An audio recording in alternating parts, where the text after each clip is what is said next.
पसमानदा अधिकार महासम्मेलन में पसमानदा रूपरेखा भी तैयार की गई। इस मौके पर मोमिन अंसार सभा के राष्ट्रीय अध्यक्ष मोहम्मद अकरम अंसारी ने हमारे UP bureau chief Ashfaq Ahmad से खास बात की है।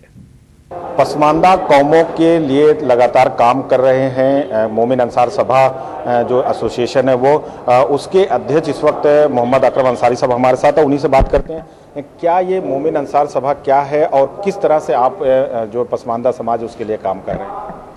मोमिन अंसार सभा पिछड़े दलित मुसलमानों का एक ऑर्गेनाइजेशन था जिसने उत्तर प्रदेश से अपना कारवां शुरू किया था बुनकरों दस्तकारों को लेकर।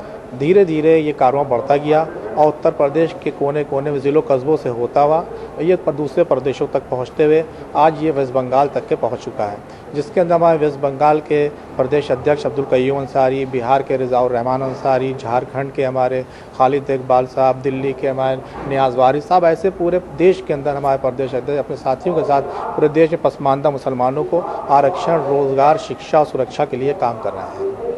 ये जो आप काम कर रहे हैं क्या ये ऑर्गेनाइजेशन राजनीतिक है या अराजनीतिक हो के आप राजनीतिक पर दबाव दर के काम करा रहे हैं? किस तरह से आप मैनेज करते हैं?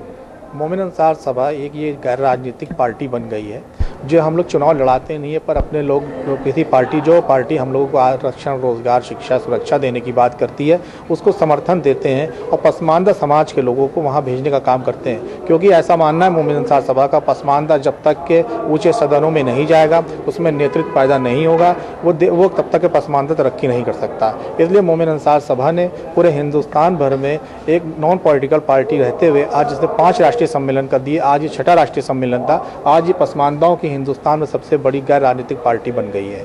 ये मोमिन अंसार सभा अपने मुतालबात को हर उस राजनीतिक पार्टी के सामने रखती है कि हम लोग ये चाहते हैं जो मानेगा, हम लोग की बातों को जो इत्तेफाक रखता होगा उसको पूरा करने का पूरा भरोसा उसको अमली जामा पहनाता है, उसका हम लोग साथ देते हैं। अकरम साहब, एक बात आपसे ये जानना चाहते हैं कि जो 27% आरक्षण ओबीसी का है उसमें कुछ खास तबकों को ज़्यादा फ़ायदा मिल रहा है मुकाबले ये कि जो मुसलमानों की खास तौर पर अगर हम बात करें उनके जो ओबीसी के लोग हैं उनको इसका फ़ायदा कम मिला। क्या इस सिलसिले में भी आप मुहिम चला रहे हैं या आप कोशिश कर रहे हैं कि उसमें भी सब कैटेगराइज कर दिया जाए या कुछ इस तरह के बनाए जाए, स्लॉट बना दिए जाए कि कुछ हिस्से ऊपर और अब पिछड़े वर्ग या अति पिछड़े वर्ग कर दिए जाएँ? मोमिन अंसार सभा का इसमें बिल्कुल साफ मानना है और लगातार इसके लिए संघर्ष कर रही है और आज भी रेजोल्यूशन भी ये भी पास किया गया है कि उत्तर प्रदेश के अंदर जैसे पिछड़ों को आज जो आरक्षण मिला है 27%, उसमें जो पिछड़े दलित मुसलमानों को, पसमानदा मुसलमानों को इसको कभी भी उसका हक नहीं मिल पाता है।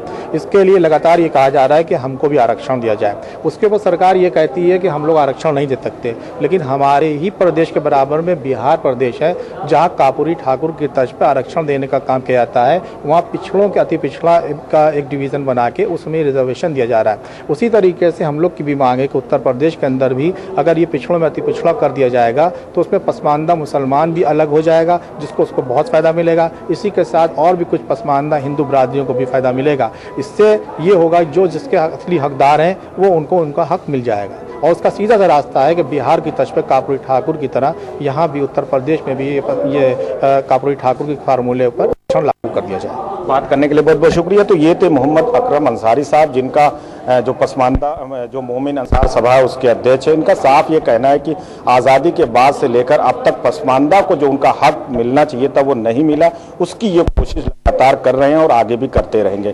कैमरामैन अरविंद के साथ अशफाक अहमद, जेके चैनल, लखनऊ।